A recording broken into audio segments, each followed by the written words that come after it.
Bom dia, bom dia. Salve, salve, salve. Estamos juntos? Bom dia. Muito bem. Vamos trabalhar sem nada de delongas, que eu estava apanhando aqui para ligar o meu Zoom, que hoje eu consegui aquela façanha de que a Julinha sabe, né, que estudou aqui, era uma engenharia ligar a internet no computador aqui da escola. E para agilizar, sempre usei o celular ao longo do ano. Hoje eu consegui o computador, tá? Lembrem que, pessoal, antes de mais nada, na memória do grupo do WhatsApp das duas turmas, tem o slide geral do Sorsuma. Slide geral é todo o conteúdo do ano, que é como fosse o meu quadro de aula colocado em tópicos, num slidezinho bem bagaceira, mas super didático, tá? Não tem enfeite, não tem figurinha, não tem fotinho, tá? Mas tá tudo ali. E depois eu ainda vou mandar um resumex para vocês, fiquem tranquilos.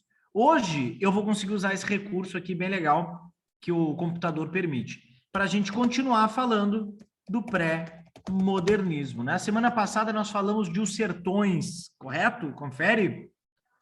Lembram disso? Os Sertões do Euclides da Cunha? Alô, minha galera? Muito bem, Julinha. Julinha e demais, né? Vamos seguir o break aqui do pré-modernismo, em vias de acabar as nossas obrigações programáticas, com o Lima Barreto, que é o segundo autor. Opa, Barreto, segundo autor aí desse pré-modernismo, que lembre vocês, é um. Já vimos o Lima? Ah, viagem minha, perdão, desculpem.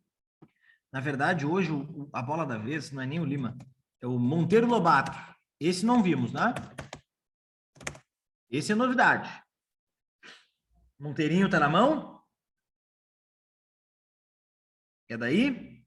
Só lembrem o senhor aí, porque já vimos também. Quem é que faltava, então? Simões Lopes Neto, a gente viu?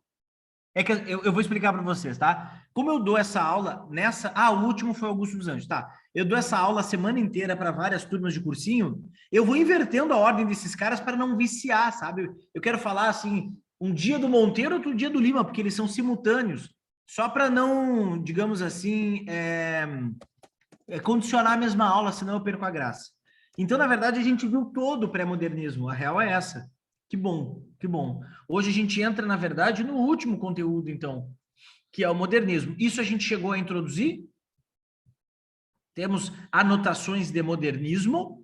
Ah, lembrei, eu até declamei Augusto dos Anjos para vocês. Lembrei, né? Terminei falando os versos íntimos. Tá? Não perdeu nada, Gabriel, não perdeu nada. Só estou falando da última aula aí, que a gente falou, e o que a gente vai começar a falar agora, que é o modernismo, o último conteúdo programático do ano.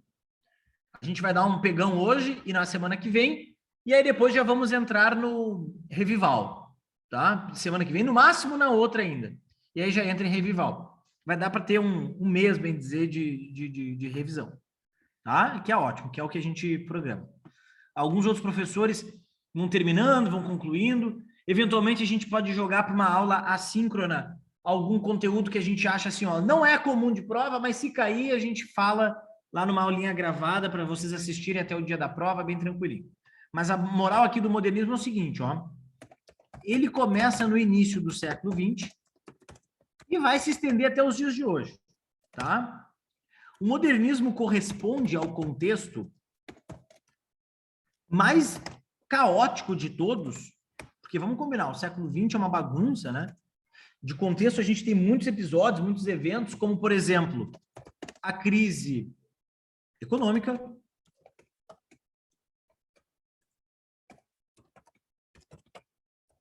capitalismo inchou, cresceu demais, e quando ele incha e cresce, ele quebra.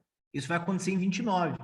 Até chegar lá, muito problema vai se dar ao longo do caminho. E depois da quebra, mais problema ainda.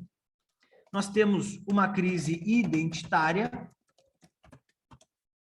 filosófica, tá? O ser humano está passando por um problema grave de autoconhecimento, não sabe mais quem é, não sabe mais a que veio no mundo, né? O ser humano, ele deixou, cada vez mais o indivíduo deixou de perceber as coisas pelo método cartesiano, tá? Que é aquele método penso, logo existo. Não, eu penso, logo eu existo, mas não sei como, não sei em relação ao quê, não sei quem, que voz que eu tenho, qual é a minha face no espelho. Estou eu perdido de mim mesmo, tentando me encontrar. E o barato é que o existencialismo diz, a partir de agora, você tem as liberdades todas. E isso parece bastante empolgante, né? Contraposto a isso, a liberdade também nos condena. Quanto mais opções tivermos, menos conclusões e certezas. A liberdade é uma nova prisão, por assim dizer, nesse paradoxo. E sendo todos que eu posso, eu sou, no fundo, nenhum. Então, há uma grande crise filosófica e identitária também. Há uma fragmentação. Não mais um núcleo cartesiano, uma espécie de concreto, né? A gente tinha uma realidade concreta. Quem é que eu sou no mundo? Senhor cartesiano parece lá da matemática. É o mesmo cara. O mesmo filósofo do cartesianismo filosófico, existencial, pregou esse molde, esse modelo, esse sistema na matemática. E é, portanto, se matemática, uma coisa exata. Isso não faz mais sentido. O homem, o indivíduo, o sujeito, não é mais exato. Não é mais, se eu sou assim, é porque não sou assado. Se eu sou X, eu não sou Y. Não, eu posso ser os dois, ou os três, ou os múltiplos. Só que cada pedaço do que eu sou, ao tentar colá-lo numa coisa só, não é uniforme, nem é homogêneo. É tudo uma grande confusão, um grande caos, uma grande bagunça, né? Isso é o século XX. E esse caos todo, ele começa nessa crise filosófica, também nessa crise política, nessa crise econômica.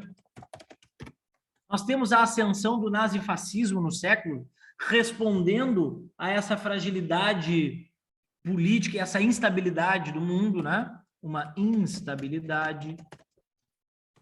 Nós temos a neocolonização. Nós temos a Primeira Grande Guerra. Nós temos novidades tecnológicas nunca antes vistas e que trazem uma certa euforia, né? Opa, tecnológicas. Trazem uma euforia, trazem digamos assim, um otimismo sobre o futuro. Por outro lado, tem vários efeitos contrastivos. O motor do carro que aproxima as distâncias vai ser o mesmo motor do tanque de guerra. E agora, né? E agora? O que eu fiz de bem tem o mesmo potencial para o mal. A tecnologia tem essa dupla face. Tem a ascensão, pessoal, do comunismo em resposta às fragilidades do capitalismo. Só que isso vai inchar uma bipolaridade política. Estamos aqui falando mais para frente da Guerra Fria ou de todos esses eventos que colocaram esquerda contra direita no século XX. Isso vai emular vai incentivar, né, estimular a Revolução Russa e as agendas de esquerda, por um lado, vão se ver representadas, claro que por regimes também contraditórios, também totalitaristas, como a Revolução Russa muitas vezes impetrou, tanto quanto a Revolução Cubana, mas, contudo, uma resposta mais efetiva a algumas coisas que o capitalismo não previa, como, por exemplo, o direito dos trabalhadores, o reconhecimento de grupos socialmente desprestigiados, tudo isso passa também a ser um assunto de importância nessa nova realidade. É uma realidade totalmente esquisita, estranha, tá? Então, aqui nós temos o contexto do início do século XX e que vai acompanhar ao longo o transcorrer do século também. Pessoal, é importante que agora vocês me deem o feedback se estão me entendendo. Tudo bem até aqui? Tranquilinho? Ó, o Gabriel entrou, não. Depois da queda da internet, já pegou o bonde andando e chegou junto. A Isa também. Carol, numa boa, numa nice. Julinha tá junto. Show de bola. Por que eu fiz questão? O Jean já veio também na cola. Ótimo. É bom vocês darem esse retorno, porque esse assunto fica muito delicado. O mundo que a gente analisou até agora, ele tinha uma maneira de ser, né? E tudo isso passa para um outro lado. É um momento decisivo, é um momento de ruptura, de corte. É a bagunça do mundo. Claro, para nós faz mais sentido porque nós somos produto disso. É óbvio que a gente é uma construção histórica de todas as épocas, mas por proximidade, nós do 21 temos mais a ver com o pessoal do século 20. Tanto que eu falo em crise, socialismo, comunismo, capitalismo, eu falo em guerra, eu falo em tecnologia, e vocês não acham tão distante de vocês, porque está tudo aí, né? Fragmentação. Agora vamos entender a arte, onde é que ela entra nisso tudo, ok? Vou apagar o quadrinho. Alguém quer tirar uma foto? Alguém quer anotar alguma coisa e tirar alguma dúvida? Posso apagar? Foi.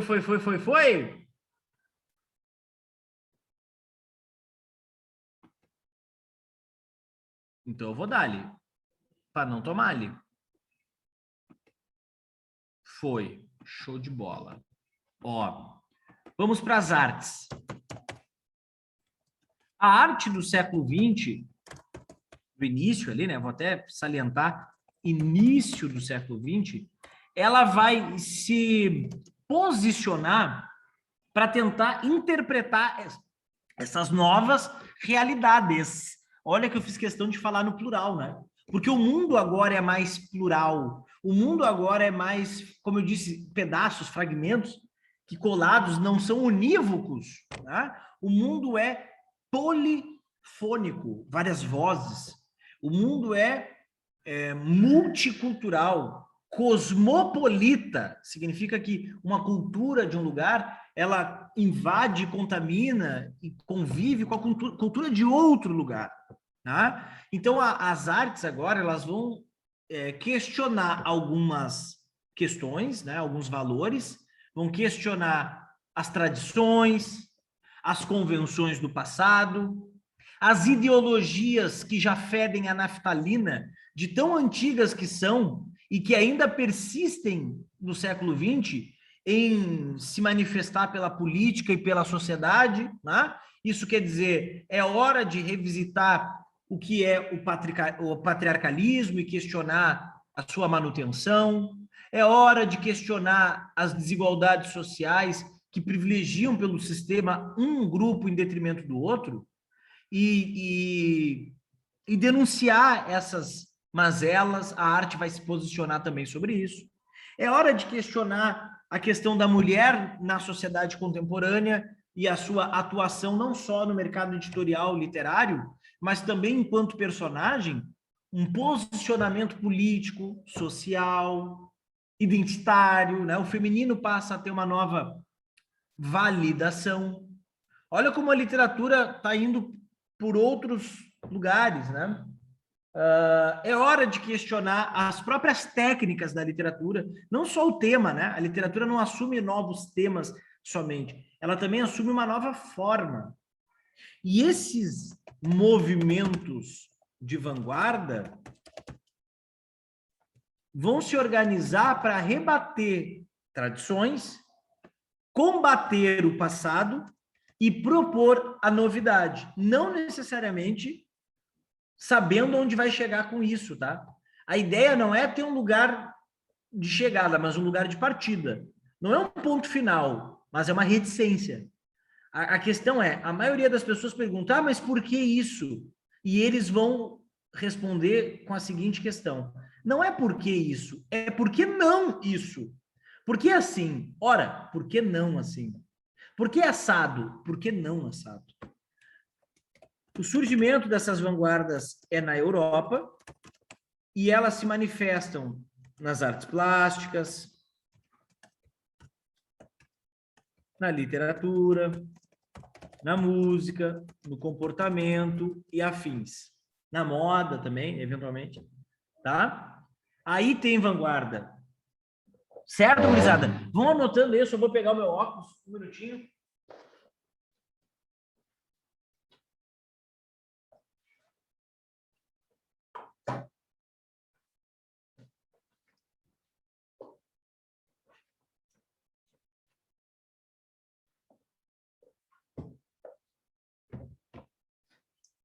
Eu vou citar as principais vanguardas para vocês e lembrem que elas caem bastante no Enem. Eu vou citar as principais como introdução, não precisa se enlouquecer agora, só captar. E depois, mais tarde, a gente vai discutir elas aplicada às artes plásticas. Aí eu vou mostrar quadro, escultura, blá, blá, blá, blá, blá, blá, blá, blá, blá. Ok? Fica tranquilo. Agora é só para ter um feedback, assim, um briefingzinho do que elas são. Tá? Vanguarda, o que significa essa palavra? Literalmente é estar à frente. Então, são movimentos de arte e ideologia também, né? Que estão à frente da época. A proposta é essa. Ou seja, nem tudo é compreensível, não só para os críticos e público, é compreensível em geral para a época, porque eles não têm a pretensão de serem entendidos imediatamente, especialmente porque eles estão um passo à frente da maioria. Principais vanguardas europeias, né, que vão inclusive influenciar muito no Brasil. Principais vanguardas. Dadaísmo, eu vou citar o principal autor aqui, ó, sempre ao lado. Tá? Não é o único, cuidado. Principais vanguardas e principais autores. Eu vou deixar bem claro isso para tu não pensar que só tem um. Não, tem vários. O Duchamp é um autor dadaísta que escandalizou as convenções artísticas, as tradições, principalmente quando ele ressignificou o utilitarismo dos objetos. E assim ele está repensando, não pelo objeto, mas pela metáfora da coisa, a utilidade que nós temos cartesiana, né? A gente é feito para ser alguma coisa e ter um sentido e um significado e um uso. E ele simplesmente questiona, e se a gente não tiver esse significado e não for aquilo que veio no mundo para ser, e se a gente for outra coisa? Por exemplo, ele pega um vaso sanitário, um mictório, ele batizou de A Fonte, ele não pinta, ele não modela, ele não intervém, ele só pega o vaso e bota na galeria artística. A fonte. Aí tu pensa, tá, mas isso não é arte. O objeto não, mas o gesto sim. Porque é um gesto iconoclasta. Depois eu vou botar essa palavra no quadro, tá?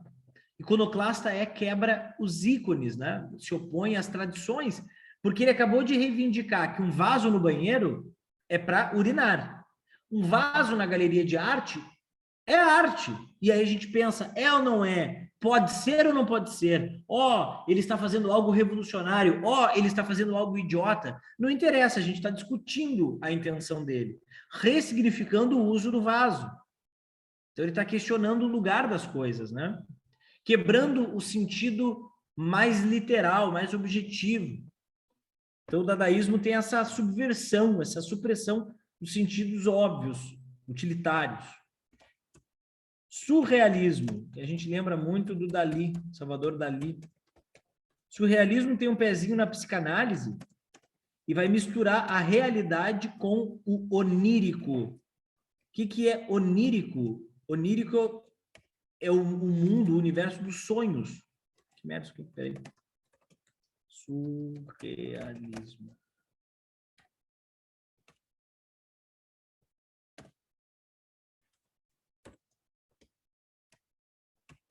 O mundo dos sonhos. Surrealismo. Tá, agora foi. Ele mistura o sonho com a realidade, como uma espécie de arte do inconsciente, pegar essa palavra lá da psicanálise também, e também uma espécie de automotor, né?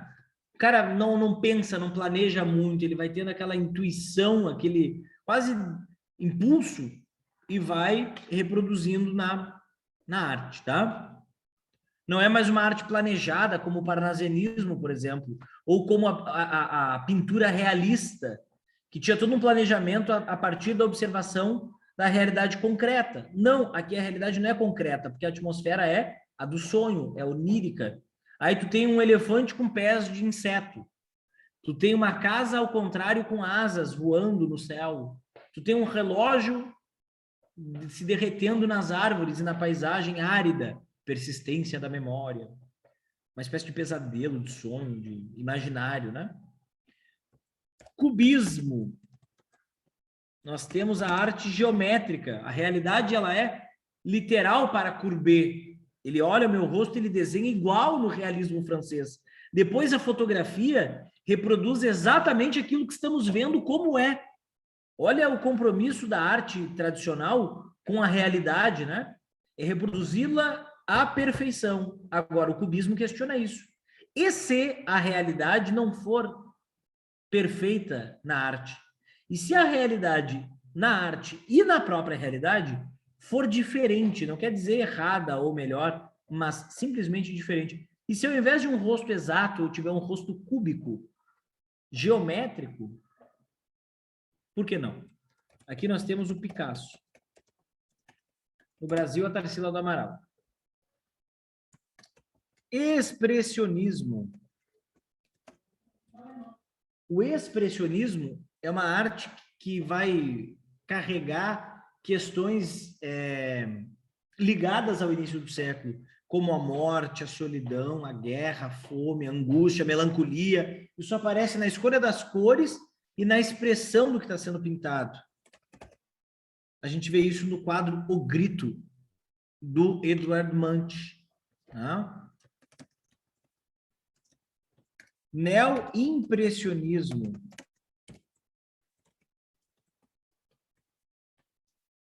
Linhas pontilhadas sugerindo a realidade por formas não tão definidas assim. Nós temos Van Gogh. Um pontilhamento, né? O impressionismo é mais a coisa do pincel livre, sugerindo a realidade só pela insinuação assim, do pincel, só pelo traço mais leve e até um pouco inconsciente, assim, tá? Mas não cabe aqui ainda. O que mais? O futurismo. Futurismo, como o nome diz, remete ao futuro, no moderno não é tão improvável, mas o futuro da tecnologia, ele vai celebrar o progresso elogiando a máquina, compactuando com o motor, com todas essas novidades materiais, mecânicas, tecnológicas, mas também alguns futuristas, não todos, alguns, especialmente o seu próprio criador, o Marinetti, eles concordavam que a tecnologia tinha que ser usada a favor de uma eugenia, de uma higiene social e racial, usando a guerra para isso. Então, os caras têm um pensamento, alguns dos futuristas, como o próprio criador Marinetti, têm um pensamento bem fascista, né? Muitos teóricos ligaram o futurismo ao fascismo. Na verdade, vamos corrigir isso.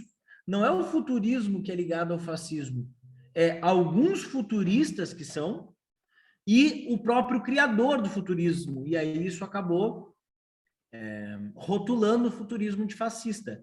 Pega um exemplo no Brasil, a gente vai ter o Mário de Andrade, que é comunista, que é o contrário do fascismo, namorando com o futurismo. Então, o futurismo ele também agradou o pessoal da esquerda, não só o da extrema direita. Agora, ficou muito marcado porque alguns dos principais artistas concordaram com o pensamento fascistoide. Inclusive, Marinetti era amigo íntimo do Mussolini, né? O ditador italiano. Certo? Tranquilinho? Então, gurizada, nós temos aqui principais nomes da arte moderna, principais movimentos, e eu vou carregar isso com as suas respectivas características para o Brasil a partir daqui. Concordam? Tranquilo? Anotaram? Tudo certo? Dei o feedback para eu poder avançar. Bora, bora? Olha aí, ó. É isso aí. De boa, senhor. De boa? Então, Vamos introduzir isso aqui, ó. Modernismo no Brasil. As características do modernismo no Brasil, óbvio, elas são reflexivas das características do modernismo europeu, que vai influenciar a arte aqui nesse momento. Então, tudo que eu disser do Brasil subentende que é correlativo ao que aconteceu na Europa também, né? Modernismo no Brasil. Primeira fase. Simbolicamente, de 1920 até 1930. Simbolicamente. Claro que as datas elas não são tão exatas assim, né? Tanto que antes de 20, ali por 1917, a gente já tinha arte moderna, tá? Mas o movimento oficial, arco do movimento, o arco temporal, vai por aqui, tá? Tranquilo? Bom, olha só, dessa primeira fase, o que eu vou destacar? Chamada de fase heróica, ela tem a coragem, no Brasil, de destruir conceitos estáveis das tradições artísticas e também ideológicas. Isso é bem corajoso mesmo e bem ousado. Então tem essa ousadia em subverter as regras e as convenções. Anticonvencionalismo.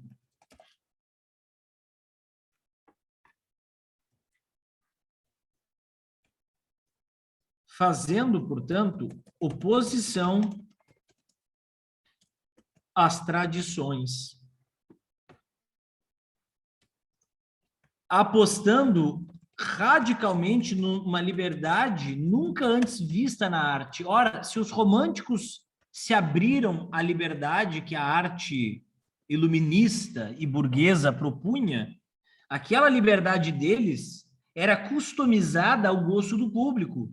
Com isso, eu posso afirmar que a liberdade romântica ela era moderada, porque submissa, porque se submetia.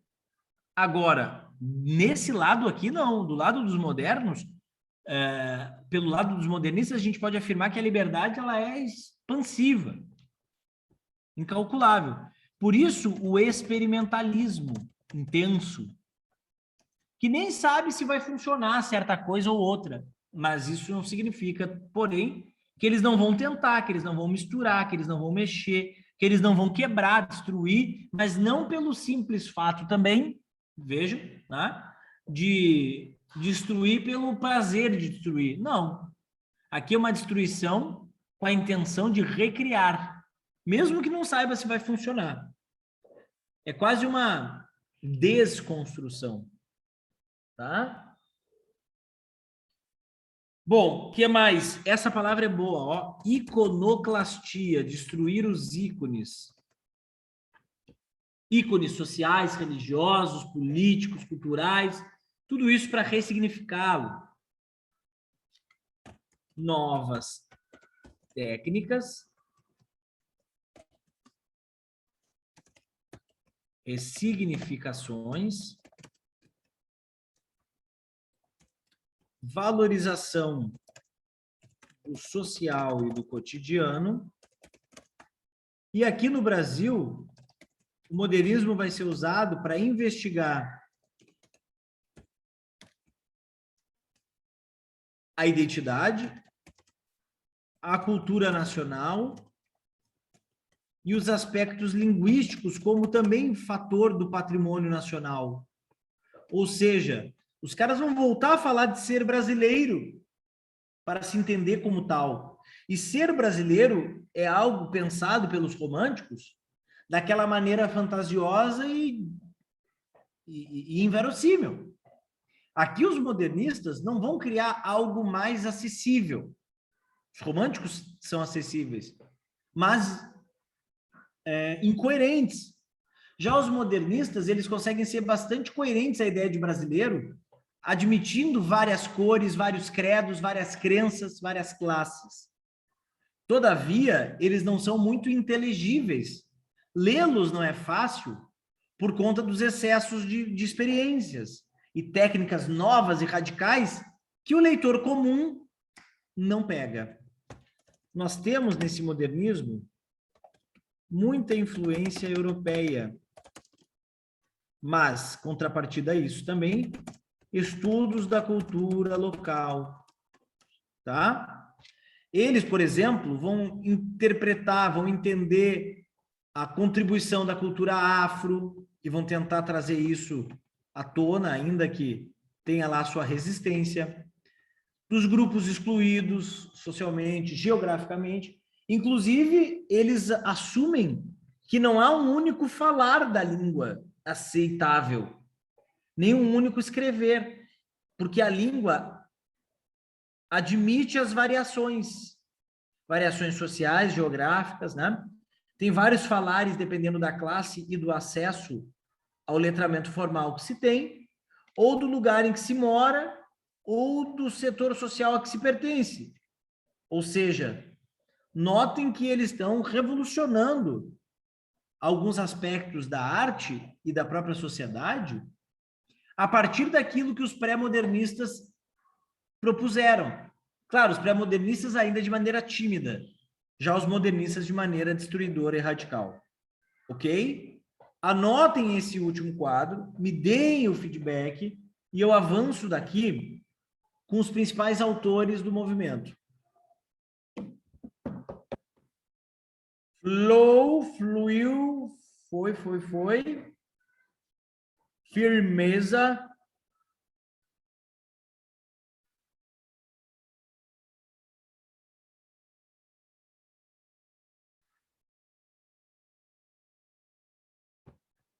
Falem com o senhor.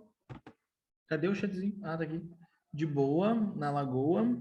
Tudo certo, deu. Então tá. Vou apagar-lhe e vamos aos principais autores e tudo que esse movimento representou, tá? Nas artes brasileiras foi um movimento muito significativo, muito revolucionário, né?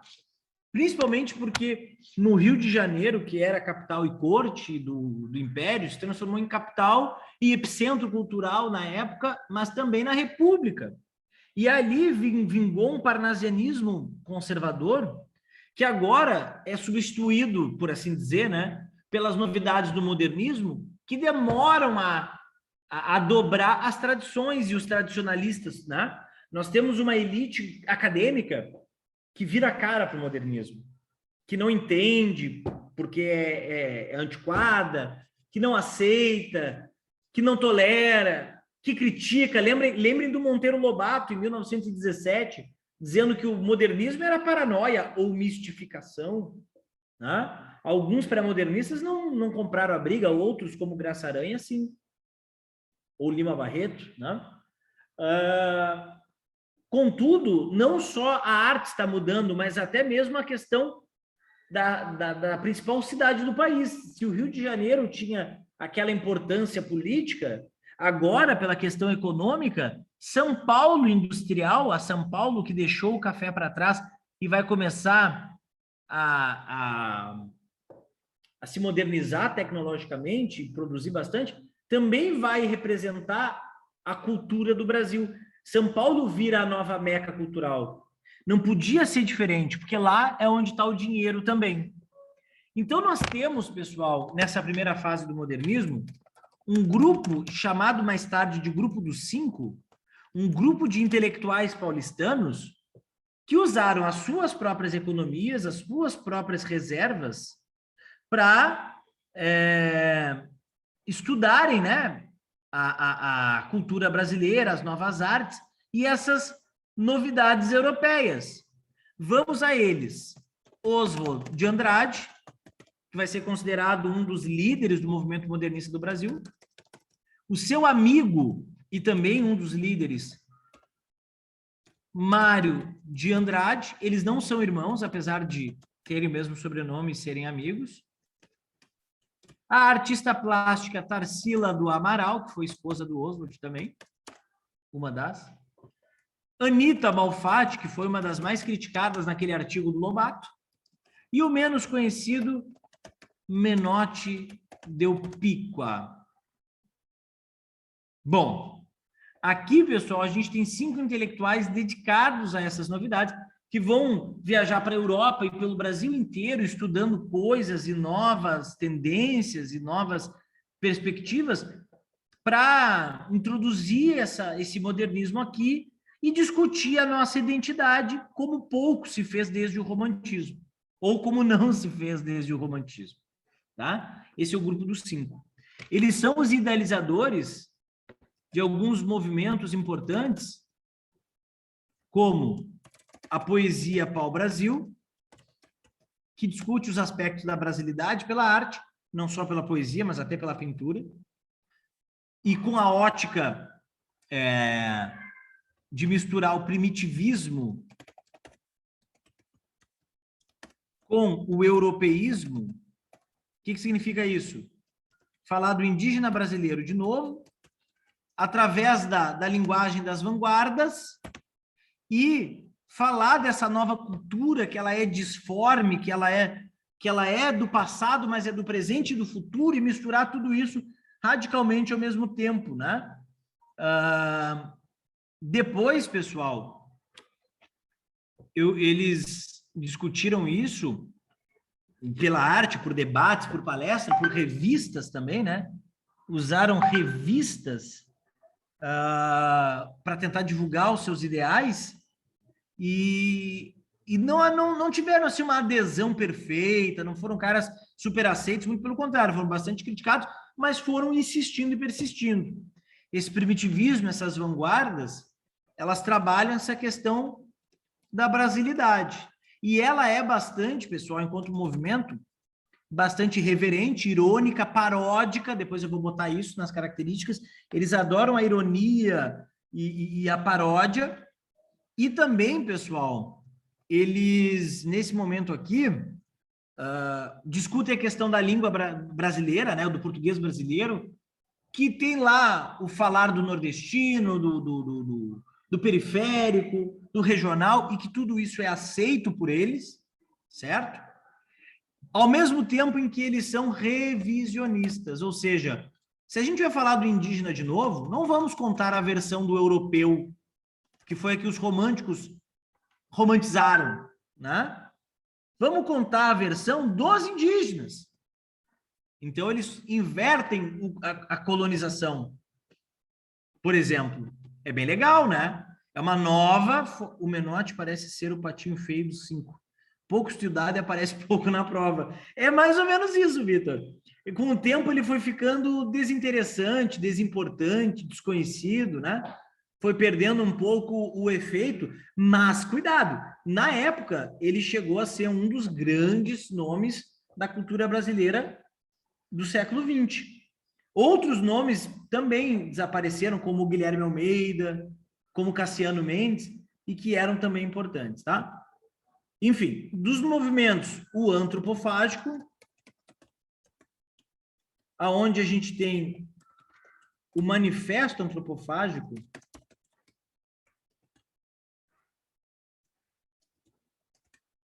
assinado pelo Oswald, mas com a assinatura dos demais concordantes, né? O manifesto é uma espécie de documento que regra a intenção deles, que notifica, né? Que diz assim, ó, a gente veio fazer isso aqui.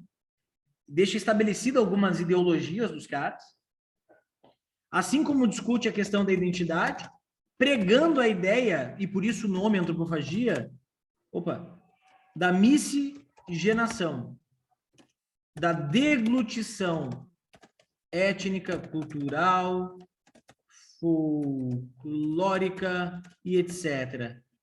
Senhor, por que antropofágico? Lembrem vocês que a antropofagia é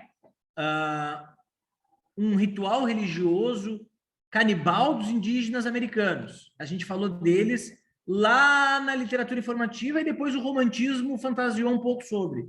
Eles vão se apropriar da expressão antropofagia para pregar a mistura, a devora, uma espécie de deglutição que regurgita a brasilidade, porque pega um pouco de cada coisa e o produto final é Brasil, tá? Bom, e por fim, dos movimentos, nós temos a escola da ANTA, também chamada de verde-amarelismo. Essa aqui é a menos conhecida, ainda bem, porque a ideologia dela é muito perigosa, é uma resposta dos extremistas da época ao modernismo mais de esquerda, tá? O modernismo, ele tinha, assim, uma perspectiva mais marxista, muitas vezes. Inclusive, o Mário e o Oswald chegaram a se filiar ao Partido Comunista. E outros ali também, o Oswald, depois que casou com a Tarsila, chegou a ser casado com a Patrícia Galvão, a Pagu, uma escritora e ativista política, que foi a primeira mulher a ser presa no Brasil por movimento político, né? Homenageada pela Rita Lee e pela Zélia Duncan, naquela música, Pagu, eu mexo, remexo, na Inquisição. Só quem foi pra fogueira sabe o que é ser carvão. Me chamam de porra louca, tudo bem. Minha mãe é Maria, ninguém. Ai, não sofrerá, nem sou puta, nem toda feiticeira é corcunda, nem toda brasileira é bunda. Meu peito não é de silicone, sou mais macho que muito homem. Sou pagu indignada no palanque. A Marina trouxe o verso, exatamente. Tá aí, a homenagem da Rita Lee com a Zélia Duncan, que remete a essa figura, Patrícia Galvão, também uma modernista, né? Chegou a escrever a parte dessa literatura. E o verde-amarelismo, por seu turno, é uma resposta conservadora, de extrema-direita, tá? Ideologia fascistoide, integralista, ou seja, extremista, né? Extrema-direita. Só para você ter uma ideia, um dos artistas ideólogos da escola verde-amarelista é o Plínio Salgado, que é o cara do Anauê, né? Um tipo de fascismo brasileiro, assim, meio hitlerista, uma coisa meio Heil Hitler. Tá? Ele mesmo era meio parecidinho com o Hitler. Tem uma galera hoje em dia que ia adorar isso aqui, se é que me entende. Bom, essa aqui acaba não sendo assim muito lembrada, também acabou não sendo muito convincente. Embora o Plínio Salgado fosse um escritor muito conhecido e cultuado na época, para tu ver como a política estava bem dividida, né? Como hoje também.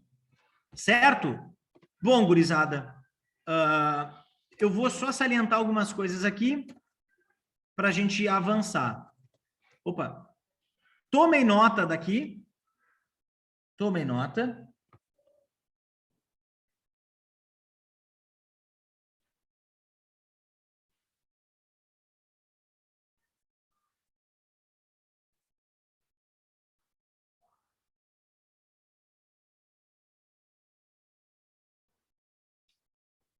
Tranquilinho. Vamos seguir então. Apagando, apagando, apagando, apagando. Me gritem se precisar, mas apagando. Qual o nome da mulher que foi presa por política mesmo? Patrícia Galvão. A Pagu. Pagu. Ó, ainda sobre a primeira fase, eles se divulgavam em revistas, tanto no Brasil quanto na Europa, tá? Mas a gente está falando de Brasil, eu vou pegar o nome de uma aqui, ó. Claxon. Sim, ô caceta. Claxon. Revista dos Modernistas Brasileiros.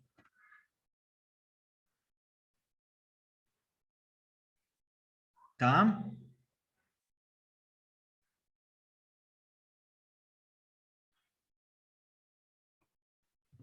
E sobre o marco inicial desse movimento no Brasil, nós temos a Semana de Arte Moderna,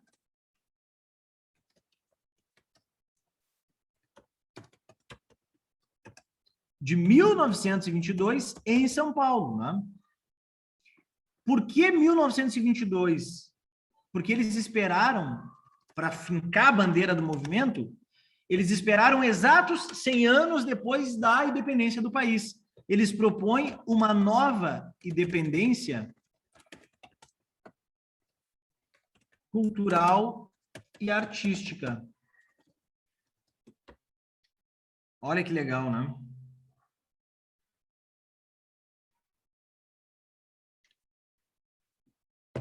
Depois, pessoal, o que aconteceu nessa semana lá no Teatro Municipal de São Paulo, que durou 3 dias?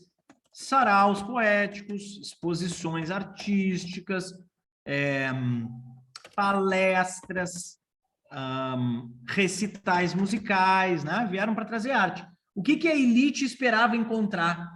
Arte europeia, vinda de lá, novidades, mas novidades dentro do limite parnasiano, dentro do limite conservador. Imagina o choque da burguesia de São Paulo quando chegou lá e se deparou com aquela irreverência toda, aquele deboche todo, aquela bagunça toda, aquele caos, criticando os próprios burgueses e as próprias tradições.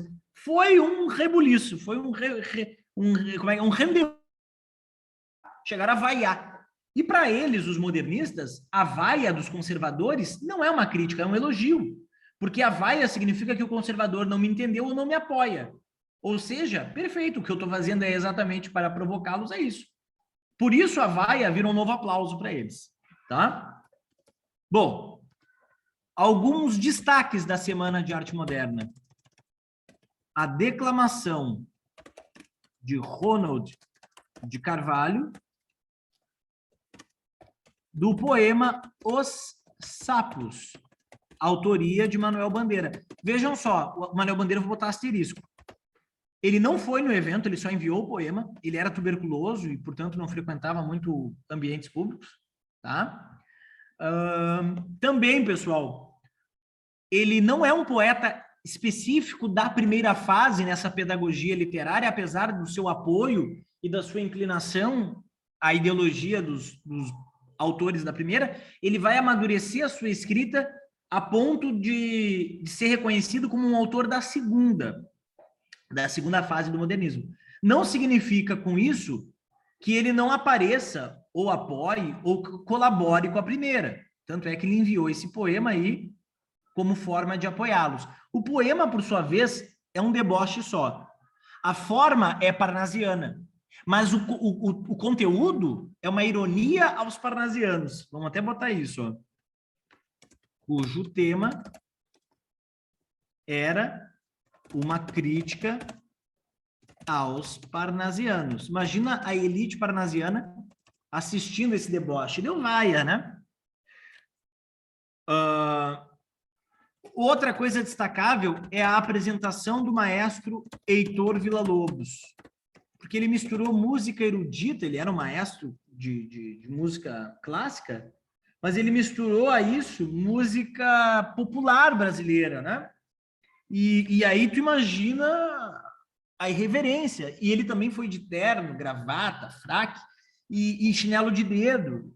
Ele mais tarde vai dizer, tentando tirar o dele da reta, porque nem todos eram tão corajosos em assumir essas atitudes, ele vai dizer que ele estava com uma infecção no dedo, só por isso. Mas é claro que vai ao encontro da irreverência. Deixa eu ver a pergunta da Isadora aqui. Soro, eu tive que sair um pouco, me perdi. A revista Claxon foi um dos movimentos? Não, revistas é um item à parte.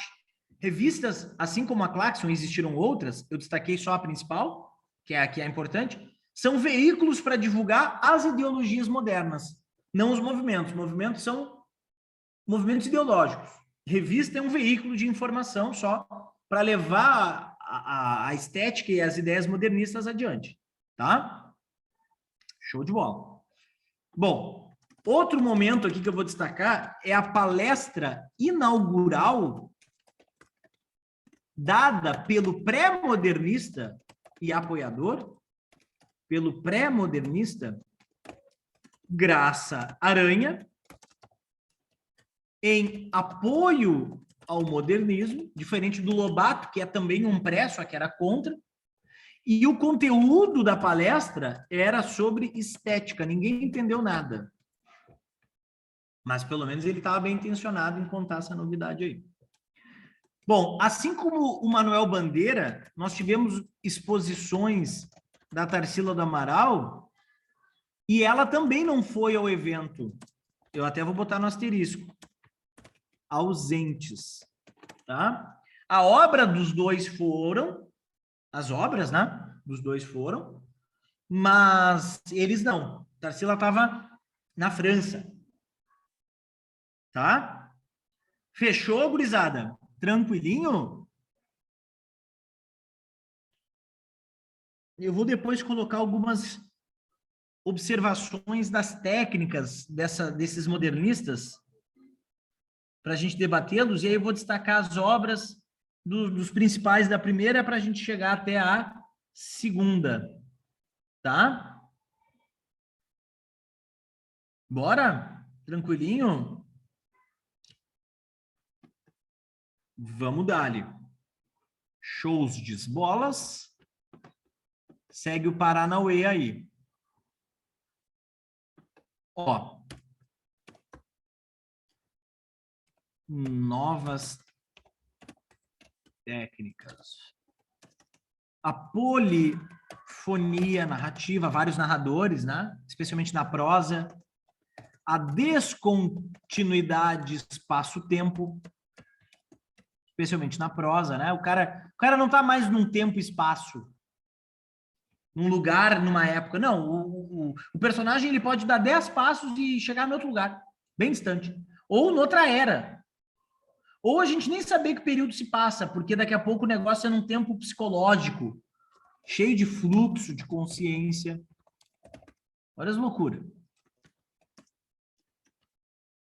Com pontuação facultativa, significa que eu posso pontuar ou não, ou pontuar um pouco e outro pouco não, tá? Com mistura de gêneros. O negócio é o seguinte, está escrevendo um conto, mas pode virar uma carta com um pedaço de peça de teatro, e daqui a pouco tu está dentro de um romance e vira um poema. Quer dizer, não tem, né? Eles misturam as tipologias textuais.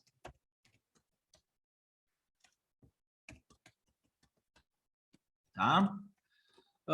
Outra novidade dos caras, o coloquialismo, também falar sobre a linguagem popular e pela linguagem popular, com a linguagem popular também, né? Nas suas várias possibilidades. Acentuar o cotidiano como matéria-prima da literatura, fazendo observações sociais e também identitárias.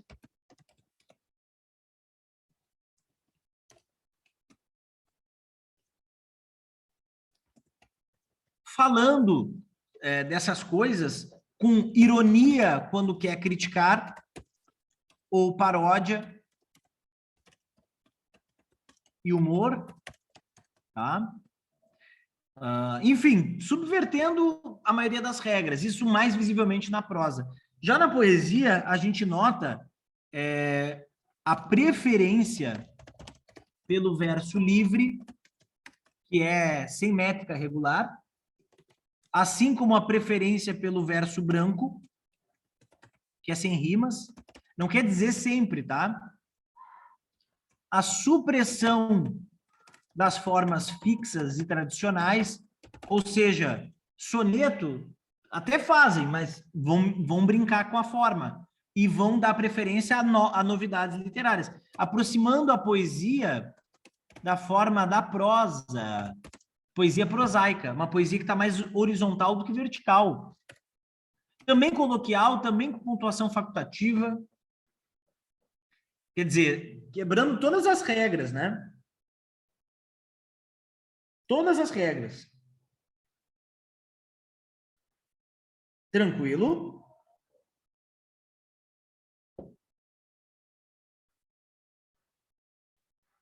Tranquilinho? De boinha? De boa, senhor. Então, bora lá. Vamos aos principais autores da primeira fase.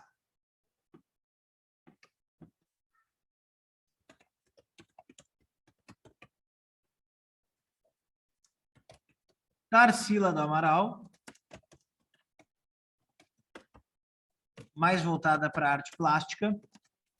Vou destacar Abapuru,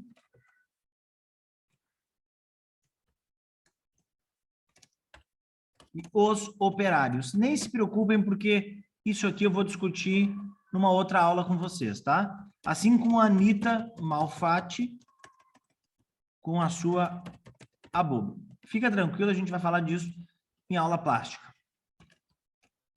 Vamos focar nos literatos. Só estou posicionando para vocês.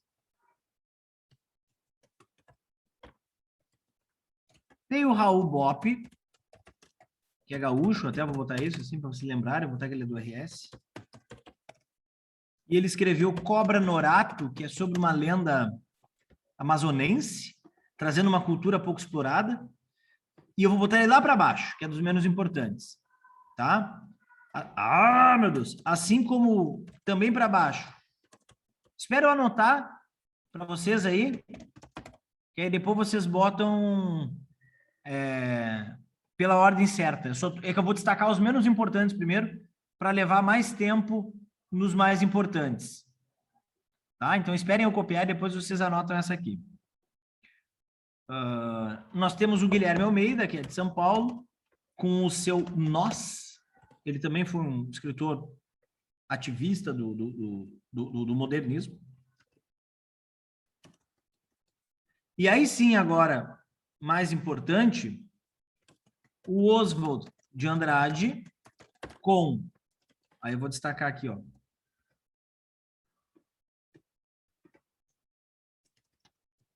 Romances, assim, ó, radicalmente experimentais, como Serafim Ponte Grande e Memórias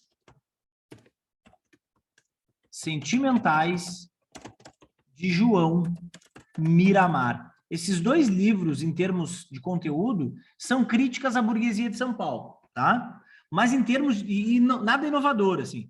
Em termos técnicos, é uma grande bagunça proposital, recriando regras, reposicionando coisas e se tornando bem difícil de ler até. Mas a intenção não é, assim como o próprio Oswald disse no Manifesto Antropofágico, não sabemos o que queremos.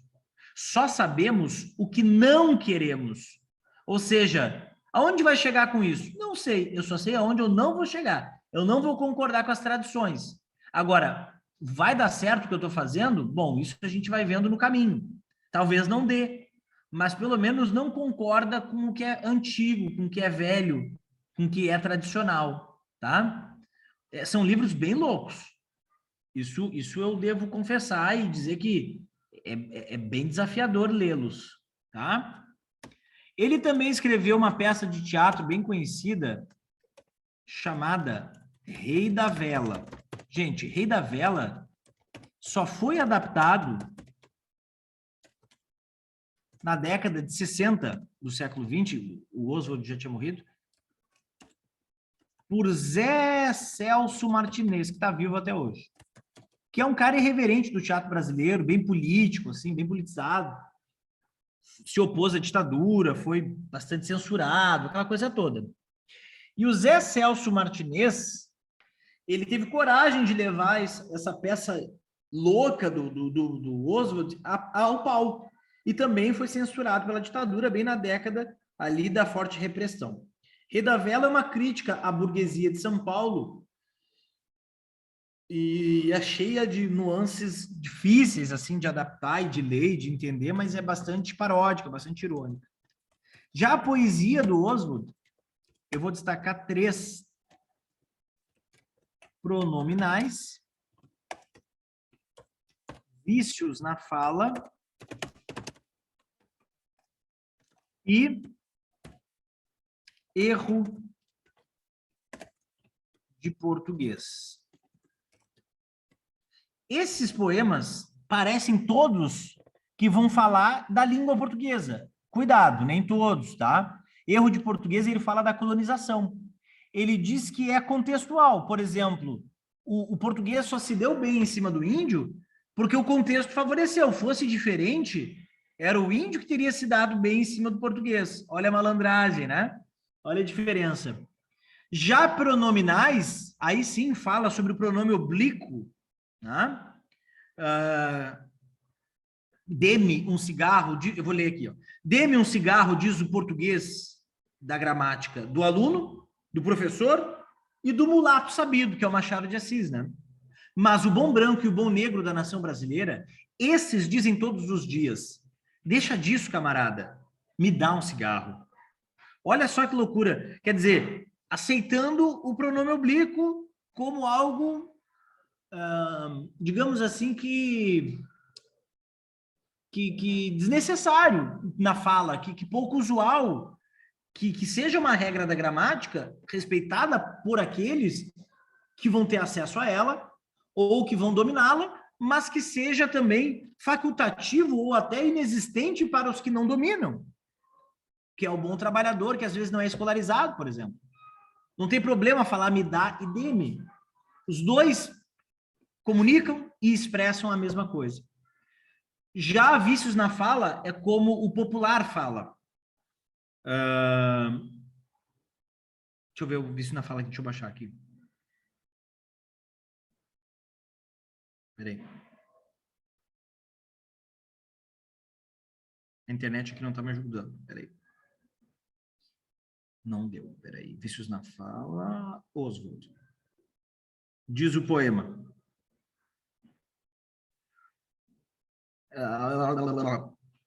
Para dizerem milho, dizem mil. Para melhor, dizem mió. Para pior, pior. Para telha, dizem teia. Para telhado, dizem telhado. E vão fazendo telhado. Ou seja, não importa como é que o interiorano fala.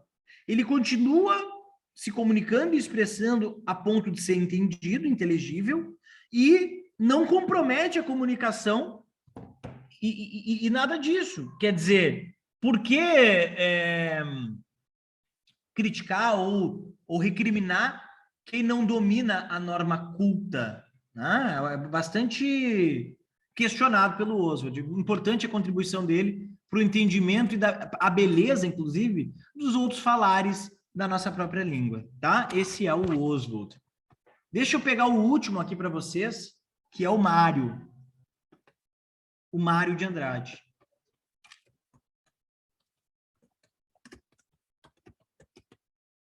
Mário de Andrade escreveu também poesia, como no livro irreverente chamado Pauliceia Desvairada, que é de 1922. E esse livro, ele é o primeiro livro de poesia publicado no Brasil, poesia moderna, oficialmente, tá? Bem no ano da semana, inclusive. E ele ele valoriza, né, São Paulo, com um aspecto bem futurista, mas crítico e irônico à burguesia. O que isso significa? Que o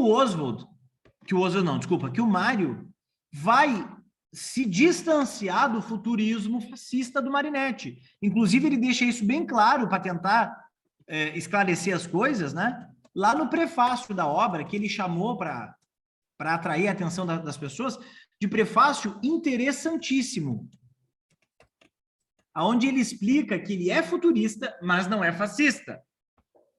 Tá? Bom, já em termos de romance, eu vou destacar duas obras dele aqui. Macunaíma, o herói sem nenhum caráter. Gente, cuidado. Esse Macunaíma é um romance rapsódico. Como na cultura grega, rapsódia é contar e investir em cima com improvisos que misturam culturas, tá? E ele vai fazer isso de maneira bastante antropofágica.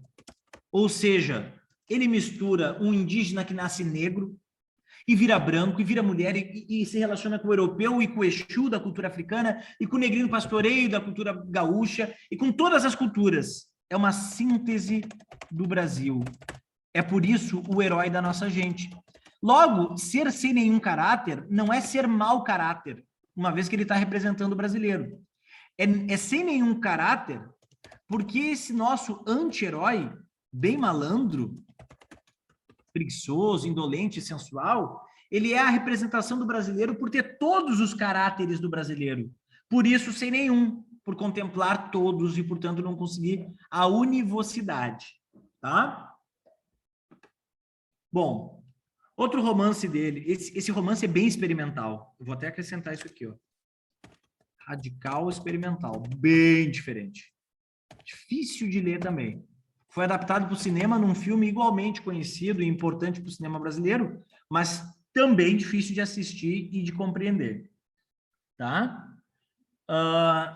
Agora eu queria chamar a atenção para o último trabalho dele que eu vou destacar, e a gente vai chegando no final da aula e na segunda fase do modernismo. São duas aqui ainda hoje, né, que a gente vai trabalhar, pelo menos vai iniciar a outra, de três, são só três, então a gente está bem pertinho do final. Bom, o último romance dele aqui é Amar, verbo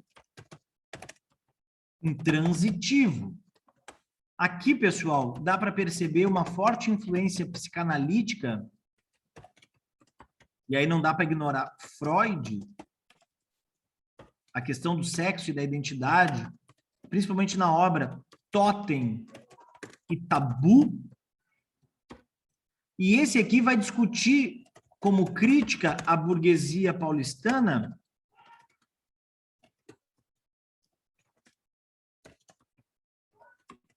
com ironia, né? Vai discutir a questão sexual e as convenções. Isso com uma linguagem bem acessível até. É o romance mais estável dessa primeira fase. A gente consegue lê-lo e entendê-lo sem maiores dificuldades, principalmente se comparado ao Macunaíma ou aos livros do Oswald, que aqueles ali são esquizofrênicos. Esse aqui até é bastante compreensível, tá?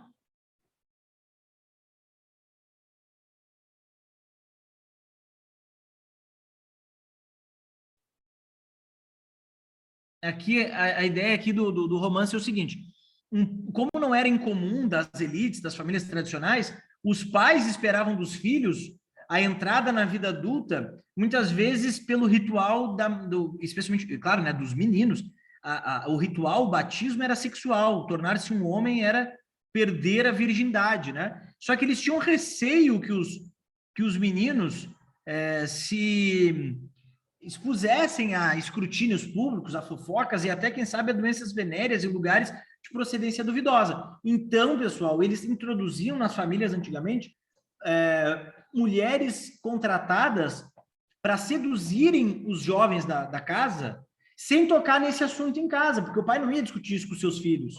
Ou seja, era uma professora de piano, era uma professora de inglês, uma governanta, que era uma espécie de prostituição doméstica, né? Fingindo ter outra função, mas estando ali para esse fim. E aí, a Elsa, uma alemã, é introduzida para seduzir o menino Carlos, da família do patriarca Felisberto.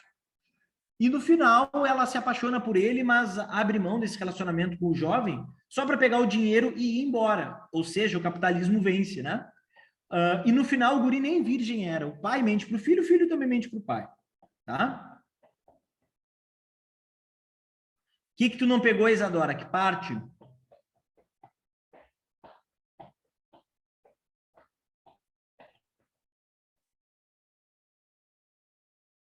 Os dois últimos quadros. Por isso que eu pergunto para você se eu posso apagar, gente. Eu esperei, ninguém se manifestou, eu apaguei, né, gente? Deixa eu ver como é que volta aqui. Espera aí. Ó.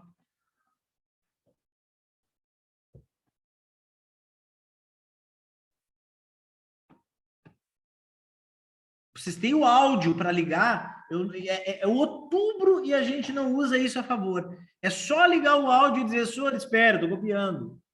E aí eu espero. Tá? Foi? Seus cabeça de ovo do caralho. Ó, pega aí o Mário. Amar, verbo intransitivo, é o último. E assim chegamos à segunda fase, porque de 20 para 30 vai acontecer bastante coisa, gurizada. E de 30 a 45, mais coisa ainda, tá? Se eu disse que era o século do caos, a coisa não tende a melhorar. Só piora. Só piora. Agora eu vou esperar, antes que vocês não copiem. Tudo bem aqui? Falem comigo. Feedback. Sim, Sr. Agora foi, seus cabeças de paçoca. Foi-se embora. Bora, bora, bora. Bora, bora, bora. Segunda geração. Só uma introduçãozinha. Segunda também chamada de fase do modernismo brasileiro. O que está pegando em termos de contexto? Contexto. Eu boto o contexto, a gente vai embora, termina a semana que vem e termina essa fase entrando na de 45 e daí finish, tá? Contexto. No Brasil, Revolução de 30, ou seja, começa o governo Vargas, o chamado Estado Novo. No mundo, o que está pegando no mundo? Quebra do capitalismo com a depressão da Bolsa de Nova York. Wall Street já era e o bicho vai pegar. Grande depressão, grande pobreza, grande crise, muitos problemas, ascensão do marxismo e também a cultura vai reagir em relação a isso. E muitas mudanças se darão nessa direção, tá? Em termos de arte, maior estabilidade se comparada à primeira geração, e na semana que vem eu explico por que eles precisam de estabilidade. Acessibilidade também, eles são muito mais inteligíveis, a gente se relaciona melhor com a literatura dessa fase, porque eles têm a seu favor uma maturidade maior. Claro, passou todo o modernismo de 20 a 30, eles, vamos até botar aqui a data, ó, de 1930 a 1945, eles estão mais com a cabeça no lugar, se comparado aos seus antecessores. Tá, pessoal? Tranquilo? Belezinha, zinhazinha? Se comparado aos seus antecessores. A gente vai dividir, semana que vem tu vai me cobrar. Prosa e poesia dessa fase tem diferenças. Quais as diferenças? Veremos na semana que vem. Firmeza? Fechou? É nóis? Beleza, Sr. Valeu. Então tá, tamo junto e misturado até o fim. Vamos dar-lhe para não tomar-lhe. Tchau, tchau! Tchau, Sr. Deixa eu voltar ali antes que alguém brigue comigo. Volta ali. Foi? Posso? Dá-lhe? Então tá, até semana que vem. Fechou.